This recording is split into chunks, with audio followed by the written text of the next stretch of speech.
रुको सारथी।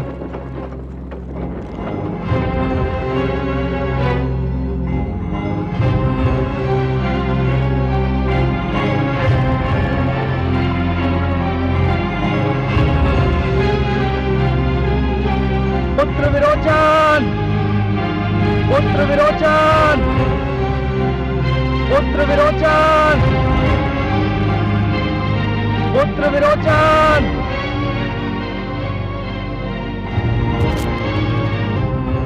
अरे, यह तो पुत्र विरोचन का अश्व है। इसका अर्थ यह हुआ कि विरोचन किसी संकट में है। पुत्र विरोचन, पुत्र विरोचन, कहां हो तुम? देखा कमल नयन, मेरा पुत्र अपने युवराज के लिए कितना व्याकुल है। महादेवी, यही तो पिता और पुत्र के संबंध का सौंदर्य है।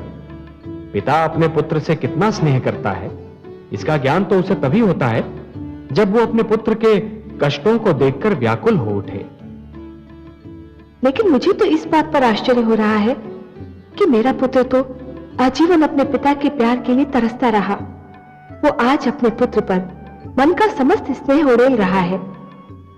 यदि दुष्ट हिरण्यकश्यपु ने इस प्रेम का थोड़ा भी अंश मेरे पुत्र को दिया होता तो मेरे पुत्र को इतने कष्ट न झेलने पड़ते। महादेवी, हिरण्यकशिपु के अहंकार ने उसके मन की सारी सुंदर भावनाओं को नष्ट कर दिया था। अहंकार तो केवल घृणा को ही जन्म दे सकता है, परंतु आपका पुत्र तो मेरा भक्त है और भक्ति प्रेम करना सिखाती है, सबसे प्रेम करना। हे महादेवी, जिस प्रकार खेत केवल उसी धरती पर लहलहाते हैं जहां की मिट्टी गीली और नरम हो, उसी प्रकार प्रेम का जन्म केवल उसी मन में हो सकता है जहां भक्ति और श्रद्धा का निवास हो। पर आप ये मत समझिए महादेवी कि आपके पुत्र की परीक्षा समाप्त हो चुकी है। तो क्या मेरे पुत्र को अभी और परीक्षा देनी है? हाँ महादेवी, जिस प्रकार प्रकाश फैलाने के लिए दीपक को रात भर जलना पड़ता है, उसी प्रकार किसी व्यक्ति को महान बनने के लिए आजीवन परीक्षाएं तो देनी ही पड़ती हैं। पुत्र प्रेम पिता की निर्णय शक्ति की सबसे बड़ी परीक्षा होती है महादेवी, और पुत्र प्रेम में संयम रखना बहुत कठिन होता है। प्रहलाद को भी आज यह सिद्ध करना होगा कि जिस संयम का प्रदर्शन उसने आज तक किया, कहीं वो उसे पुत्र प्रेम में खो तो नहीं देता।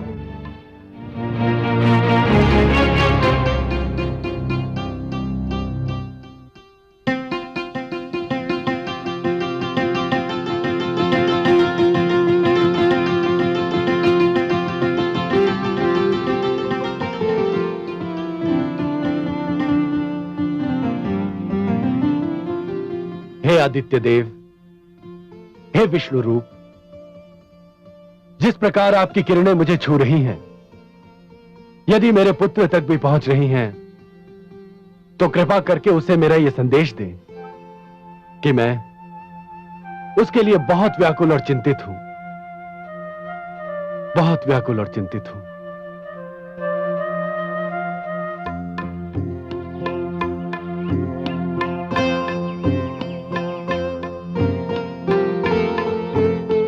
युवराज, यदि मेरी ओर से आपकी सेवा में कोई भी कमी रह गई हो तो मुझे क्षमा कर दीजिएगा। तुम्हारी ओर से तो कोई कमी नहीं हुई है देवी, किंतु कुछ कम अवश्य लग रहा है। क्या कम लग रहा है युवराज? लगता है मैं कुछ अपना यहाँ छोड़े जा रहा हूँ।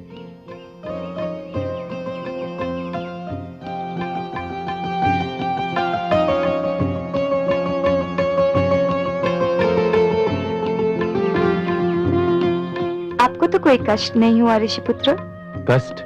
कैसी बात करती हैं देवी? यहाँ पर जो सुख का अनुभव मुझे हुआ है, उसकी तो मैंने कभी कल्पना भी नहीं की थी। यहाँ जिस सुख, शांति और आनंद का अनुभव मुझे हुआ है, इससे पहले जीवन में कभी नहीं हुआ था। इस कुटिया में बिताए हुए पल जीवन भर मेरे साथ रहेंगे।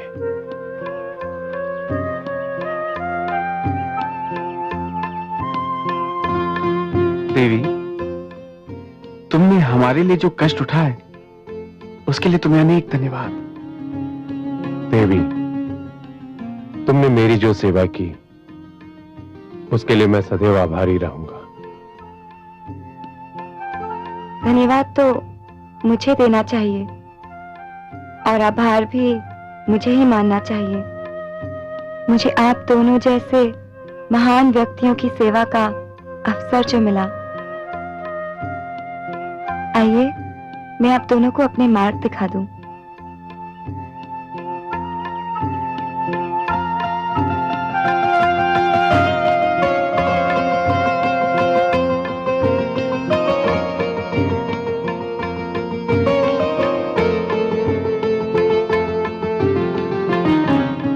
ऋषिपुत्र, ऋषि अंगिरा का आश्रम उधर दक्षिण की ओर है, आप उधर जाइए। युवराज, आपका राज्य इधर पूर्व की ओर है, आप इधर प्रस्थान कीजिए। अच्छा मुनिवर। अच्छा युवराज। अच्छा देवी।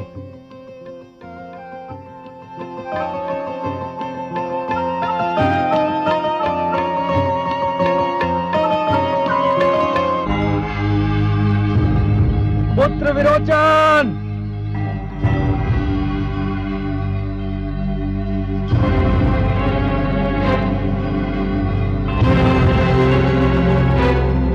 पुत्र विरोचन!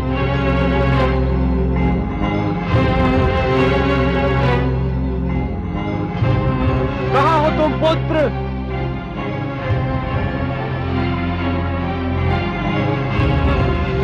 पुत्र विरोचन!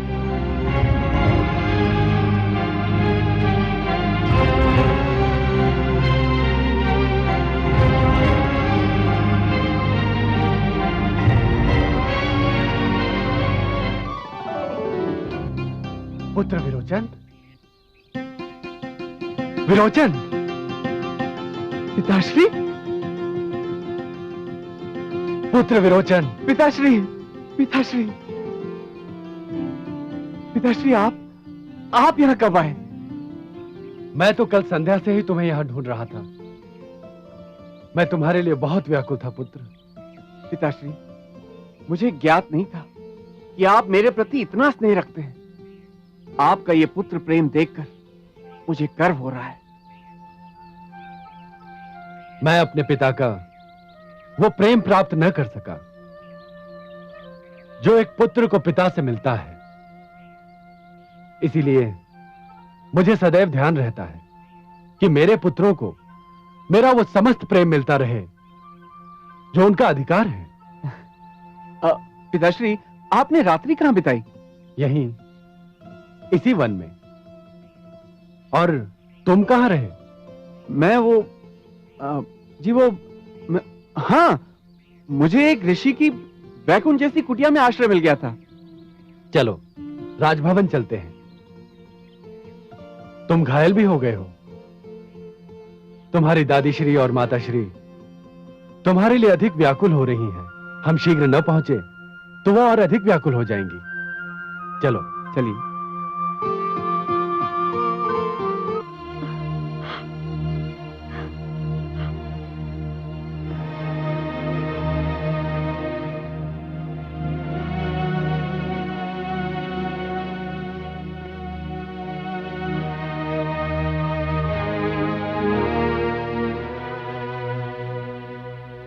गुरु शुक्राचार्य ने जब पौत्र विरोचन को आखिर पर जाने का आदेश दिया था तभी मेरा मन दुविधा में पड़ गया था। न केवल उनका आदेश अनुचित था बल्कि आदेश देने का समय भी। माताश्री, मुझे भी लगता है पुत्र विरोचन को नहीं जाना चाहिए था। दुर्भाग्य से उसी समय ये भयंकर आंधी और वर्षा आई। न जाने मेरे पौत्र पर क्या बीती होगी। मेरे पुत्र को सकुशल लौट आने दीजिए। मैं महाराज से अनुरोध करूंगी कि वे गुरु शुक्राचार्य का आश्रम किसी वन में बनवा दे, ताकि वे मेरे पुत्र से और मेरा पुत्र उनसे दूर ही रहे।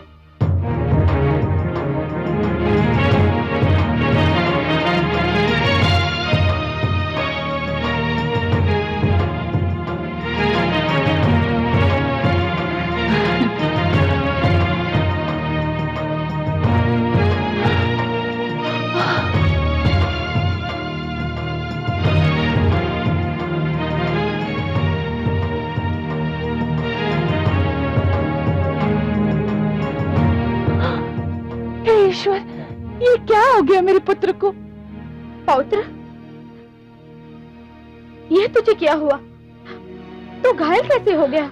न जाने कितना रक्त बह गया होगा। अब तो देखो, पीला पड़ गया है।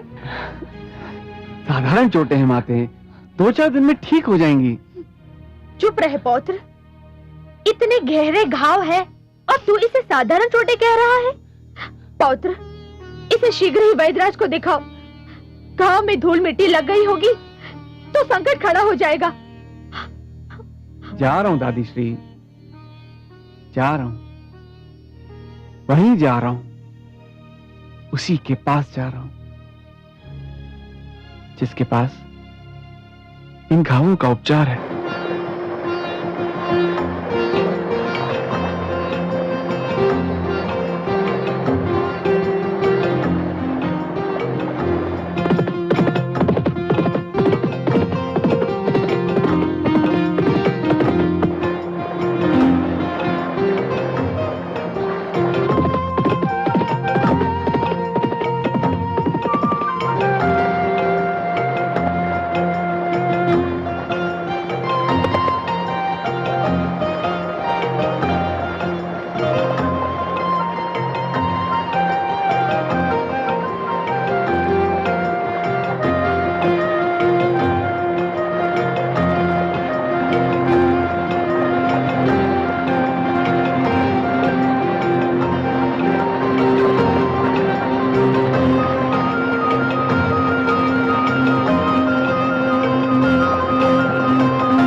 तत्सवितुर्वरेण्यं भर्गो देवस्य धीमहि धियो यो नः प्रचोदयात्। स्वाहा। अग्नि को संविदा दो पुत्र, पुत्र संविदा दो अग्नि को। पिताश्री, मैं क्षमा चाहता हूं, मैं किसी की सोच में डूबा हुआ था। किस सोच में डूबे थे पुत्र? पता नहीं पिताश्री, मैंने जाने क्या सोच रहा था। तुम सोच भी रहे थे और यह भी नहीं जानते कि क्या सोच रहे थे? फिर तो समस्या अत्यंत ही गंभीर है पुत्र,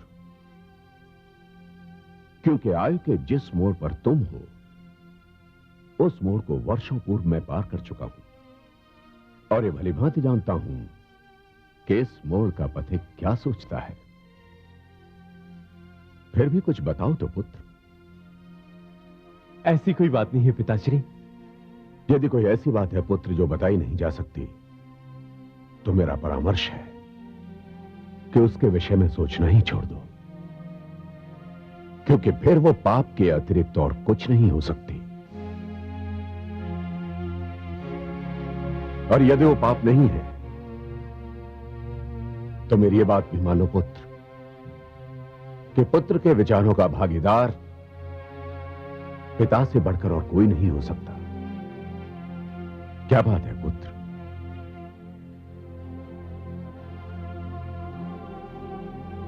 मुझे ऋषिवत्स की कुटिया की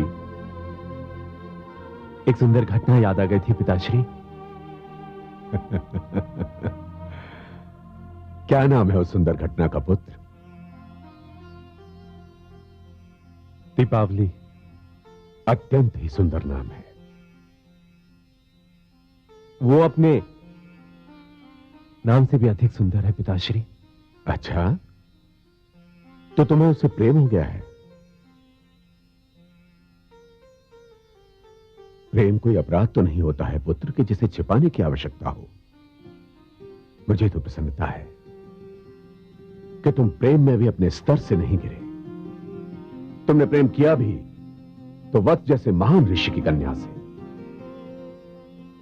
एक ऋषि कन्या मेरे आश्रम की शोभा बढ़ाएगी, इससे अधिक प्रसन्नता की और क्या बात हो सकती है पुत्र? किंतु पिताश्री, मेरी समझ में नहीं आता कि मैं ये बात दीपावली से कैसे कहूं। जाओ और उसके समक्ष विवाह का प्रस्ताव रखो पुत्र। हाँ, मेरी ओर से अनुमति है, क्योंकि मैं नहीं चाहता कि प्रेम के कारण मेरा पुत्र ऋषि के स्थान पर कवि बन जाए।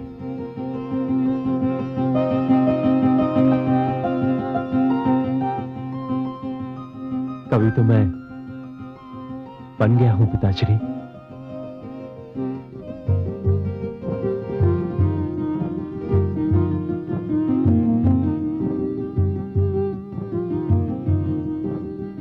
शिष्य विरोचन, शिष्य विरोचन, विरोचन। जी गुरुदेव। ये मैंने तीसरी बार पुकारा है तुम्हें। मैं क्षमा चाहता हूं गुरुदेव। मैं देख रहा हूं कि कुछ दिनों से तुम अपने आप में नहीं हो, कहीं खोए रहते हो। शिक्षा में भी तुम्हारी रुचि कम हो गई है। बात क्या है? क्या बात है? मैं तुम्हारा गुरु हूं, मुझे तुम्हारे विषय में हर बात जानने का पूरा अधिकार है। गुरुदेव, गुरुदेव, मैं एक वन सुंदरी पर अपना मन हार बैठा हूं। हार बैठे हो? घोर आपत्ति है मुझे इस शब्द पर। युवराज कुछ हारा नहीं करते, भले ही वो मन क्यों ना हो। जो हारते हैं उन्हें युवराज कहने का तो क्या, युवराज समझने का भी कोई अधिकार नहीं है। कहो कि एक वन सुंदरी तुम्हें भावे। हाँ गुरुदेव, ये सत्य है। तो हारो नहीं, जाओ उसे जीत कर ले आओ। कैसे गुरुदेव? उसके पास जाओ और उससे कहो कि तुम उसका भाग्य संवारना चाहते हो, उससे विवाह करना चाहते हो। परंतु गुरुदेव। परंतु क्या? जीवन में परंतु दुर्बलता का लक्षण होता है। उस कन्या ने तो कभी स्वप्न में भी ना सोचा होगा कि असुर लोक का युवराज उसके समक्ष विवाह का प्रस्ताव रखेगा। उसके ना मानने का तो प्रश्न ही नहीं उठता है। और यदि ये प्रश्न उठा तो? उस प्रश्न के उत्तर के लिए उन अधिकारों का प्रयोग होगा जो असुर लोक के युवराज होने के नाते तुम्हें प्राप्त है।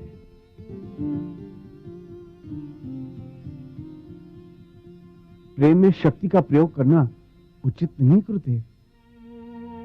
ऐसी बातें कवियों को शोभा देती हैं, राजकुमारों को नहीं।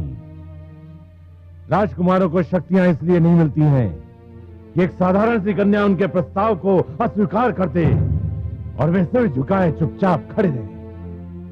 जाओ उस वन सुंदरी को लेकर आओ।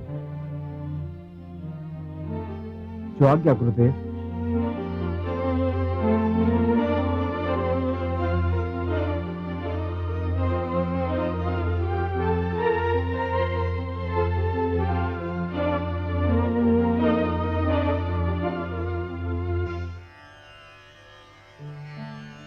रस्सी जल गई और बल नहीं गए। किस बात पर कटाक्ष कर रही है महादेवी?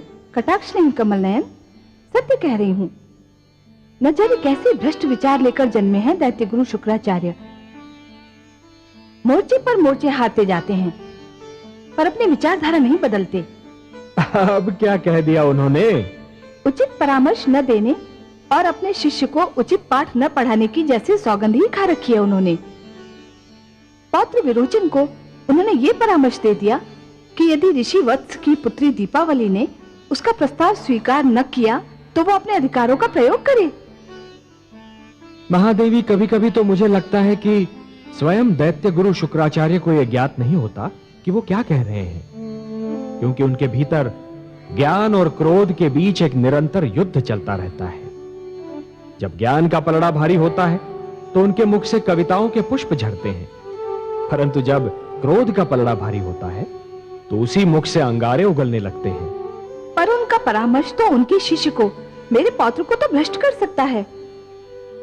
महादेवी, यदि ऐसा हुआ तो उसका सारा दोष विरोचन का ही होगा। गुरु ने तो परामर्श दे दिया, परंतु उसे मानना या ना मानना यह तो शिष्य का कार्य है। आपको तो ज्ञात है कि प्रहलाद के गुरुजन षंड और अमर्क ने भी उसे परामर्श दिया था कि वो हिरण्यकशिपु को ही ईश्वर माने। तब क्या हुआ? पर प्रहलाद की बात और थी। वो मेरा पुत्र है, आपका भक्त है। महादेवी, हर व्यक्ति को अपने जीवन की परीक्षा स्वयं ही देनी होती है। विरोचन को भी देनी होगी। यदि विरोचन के मस्तिष्क में शुक्राचार्य के विचार हैं तो उसकी रगों में भक्त प्रहलाद का रक्त भी तो है। यह निर्णय तो स्वयं विरोचन को ही करना होगा कि विचारों का प्रयोग कब करना चाहिए और कहां रक्त को अपना रंग दिखाना चाहिए।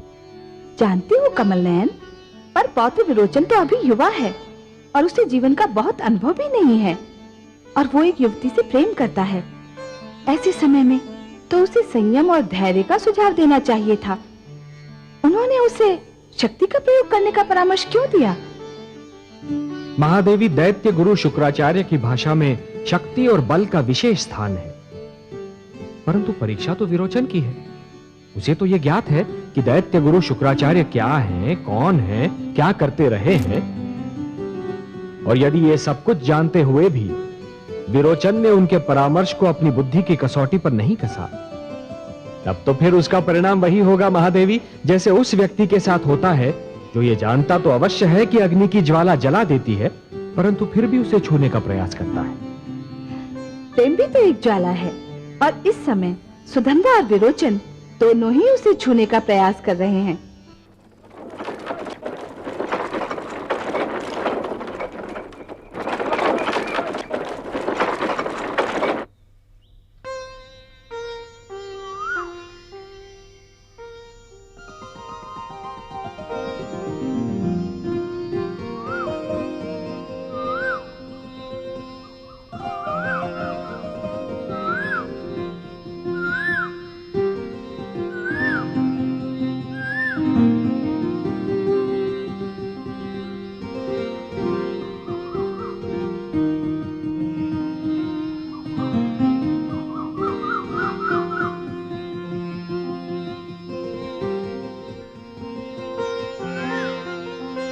देवी,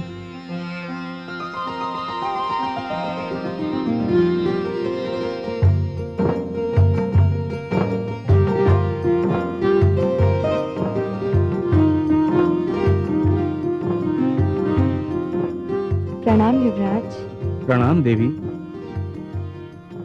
आश्चर्य हुआ हाँ। मेरे समय आने पर? नहीं, इस संयोग पर कि बस एक क्षण पहले मुझे आपका ध्यान आया था और दूसरी क्षण आप स्वयं आ गए। तुम्हें तो मेरा ध्यान अभी आया था देवी। मैंने जिस घड़ी तुम्हें सबसे पहली बार देखा था, उस घड़ी से इस पल तक जब मैं तुम्हें फिर देख रहा हूं, तुम्हारे ध्यान ने मेरा साथ एक पल के लिए भी नहीं छोड़ा। पधारिए युवराज, आपका स्वागत है। कैसे कष्ट किया? मैं तुमसे एक प्रश्न पूछना चाहता हूं दीपावली। मुझसे? अवश्य पूछिए। दीपावली, क्या तुमने कभी अपने भविष्य के विषय में सोचा है? भविष्य के विषय में? मैं आपका प्रश्न समझी नहीं युवराज। क्या तुमने कभी नहीं सोचा कि तुम अपने जीवन के शेष वर्ष कैसे बिताओगी? नहीं, पर आप ये क्यों पूछ रहे हैं? इसलिए यदि तुमने नहीं सोचा कि तुम्हारे भविष्य का क्या होगा, तुम्हारे जीवन के शेष वर्ष कैसे बीतेंगे, तो अब इस विषय में सोचना भी मत। क्यों? क्योंकि मैंने निर्णय कर लिया है। तुम्हारा भविष्य असुरपुरी के राजभवन में और तुम्हारे जीवन के शेष वर्ष मेरी पत्नी के रूप में मेरे साथ बीतेंगे। और मैं जानता हूं तुम्हें इस निर्णय पर कोई आपत्ति नहीं होगी। ठहरो देवी।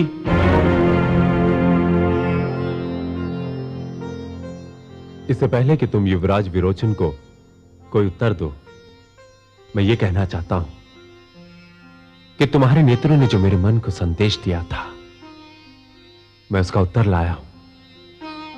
देवी, मैं तुमसे विवाह करना चाहता हूं। ऋषिपुत्र। दीपावली, मेरे राजभवन के द्वार तुम्हारे स्वागत की आस लगाए हुए हैं और मेरा ऋषि आश्रम तुम्हारे पैरों की चाप पर कान धरे हुए है। तुम्हारा क्या उत्तर है देवी? मेरी तो कुछ समझ में नहीं आ रहा, कुछ समझ में नहीं आ रहा। मैंने तो पहले ही कहा था कि एक सूर्य और दूसरा चंद्रमा है। पर चुनना तो एक को ही होगा दीपावली, या सूर्य को या चंद्रमा को।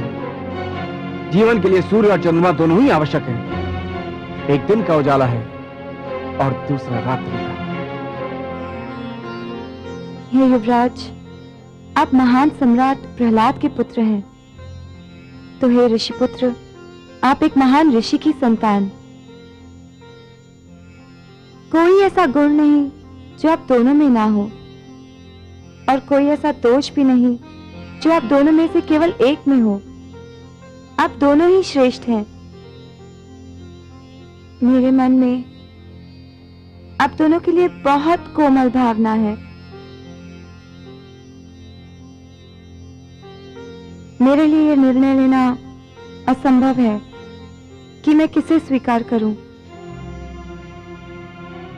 परंतु निर्णय तो लेना ही होगा देवी। तुम नहीं लोगी तो कौन लेगा? पिताश्री, उनका परामर्श ही मेरा मार्गदर्शन कर सकता है। उन्होंने सदैव एक पिता से अधिक एक मित्र बनकर मुझे मार्ग दिखाया है। आप दोनों को उनके लौटने तक प्रतीक्षा करनी होगी। मैं प्रतीक्षा करूंगा। पर मैं प्रतीक्षा नहीं कर सकता देवी। क्यों युवराज? तुम्हारे पिताश्री एक ऋषि हैं दीपावली, और संयोग से सुधनवा के पिताश्री भी एक ऋषि हैं। और मुझे भय है कि ऋषि होने के कारण तुम्हारे पिताश्री सुधनवा का पक्षपात करेंगे। मैंने तुमसे प्रेम किया है दीपावली, और मैं अपने इस प्रेम को किसी भी स्थिति में खोना नहीं चाहूंगा। देवी, एक प्रेमी नहीं घमंडी युवराज बोल रहा है। तुम इसे कुछ भी समझ सकते हो सुधनवा, किंतु मैं आज दीपावली को अपने साथ ले जाने आया था, और मैं इन्हें अपने साथ ले जाकर ही रहूंगा। यह शक्ति और अधिकार का अनुचित उपयोग है। मैं इसे प्रेम प्रयास कहता हूं। तुम जो चाहे इसे नाम दे सकते हो। मैं देवी दीपावली को अपने साथ अपनी नगरी लेकर जाऊंगा। ये मेरे गुरु शुक्राचार्य के आश्रम में रहेंगी, जहां इन्हें सोचने का और निर्णय लेने का पर्याप्त समय मिलेगा। तुम अपने कार्य की कितने भी सुंदर शब्दों में व्याख्या कर लो, किंतु ये बलपूर्वक अपहरण के अतिरिक्त और कुछ भी नहीं। नारी अपहरण सबसे बड़ा पाप है। दीपावली, तुम्हें मेरे साथ चलना होगा। तुम चाहो तो मैं तुम्हारी रक्षा कर सकता हूं। नहीं ऋषिपुत्र, मैं अपने कारण दो महान व्यक्तियों के बीच हिंसा नहीं होने दूंगी।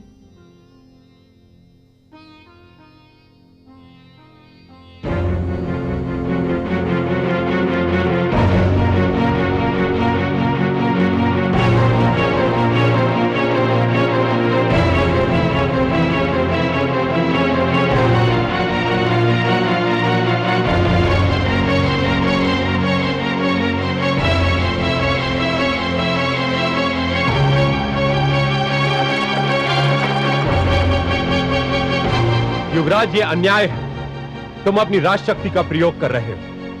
अब मैं तुम्हें अपना तपोबल दिखाऊंगा। वही हुआ ना कमल नयन, जिसका मुझे भय था। दैत्य गुरु शुक्राचार्य की दी हुई अनुचित शिक्षा अपना रंग दिखा रही है। पौत्र विरोचन ने अपने प्रेम को जीतने के लिए अपने बल और अधिकारों का प्रयोग किया। मुझे भी दुख हो रहा है महादेवी।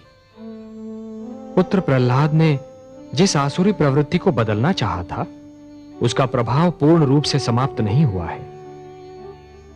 वो अब भी रह रहकर उभरने का प्रयास कर रही है। दुख तो इसी बात का है कि दीपक तले अंधेरा छाया हुआ है। मेरा पुत्र प्रहलाद इतना विनम्र, इतना त्यागी, और विरोचन उतना ही अभिमानी। मैं आपसे सर्वथा सहमत हूं महादेवी।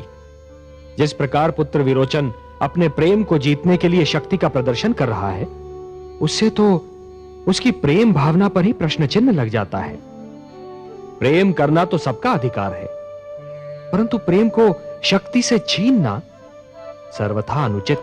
मुझे प्रसन्नता है कि ऋषि पुत्री दीपावली ने बुद्धिमत्ता से काम किया।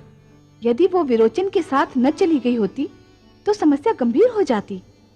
महादेवी, स्त्री का दूसरा नाम है संयम, धीरज। जब पुरुष स्वयं पर नियंत्रण नहीं रख पाता, तो ऐसी स्थितियों में स्त्री नित्य संतुलित रहती है। यही तो उसका सबसे बड़ा गुण है।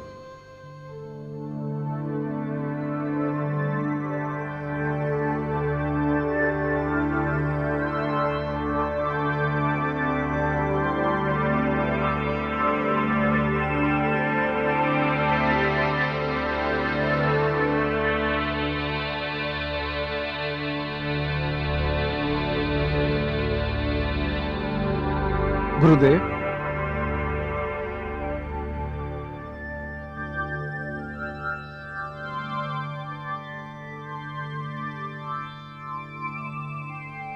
प्रणाम गुरुदेव।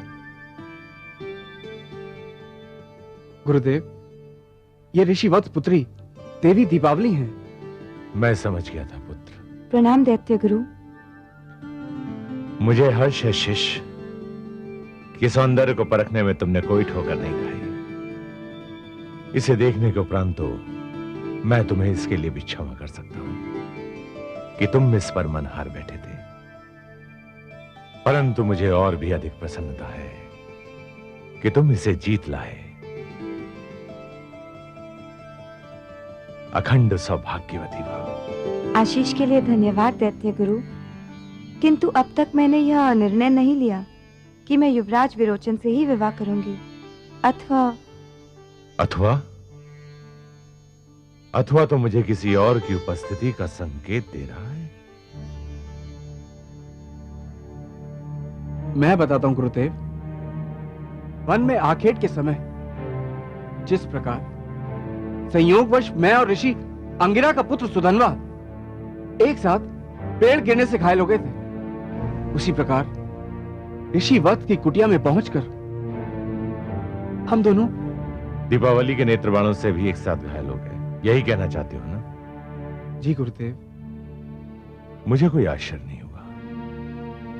होता भी तो दीपावली को देखने के पश्चात समाप्त हो जाता। परंतु पुत्री, तुम्हारा क्या निर्णय है? मैं कोई निर्णय नहीं ले पा रही हूँ कुलगुरु। युवराज विरोचन और ऋषिपुत्र सुधनवा के बीच मैं स्वयं को उस नौका की भांति पा रही हूँ जो बीच मझधार में है, और नदी के दोनों तट उसे अपनी ओर आने का संकेत कर रहे हैं। किंतु इस नौका को किसी एक तट का ही संकेत स्वीकार करना होगा। प्रश्न किसी एक तट के संकेत को स्वीकार करने का नहीं, प्रश्न तो दूसरे तट के संकेत को अस्वीकार करने का है। और इसी स्थान पर पहुंच के मैं स्वयं को असमंजस में पा रही हूँ।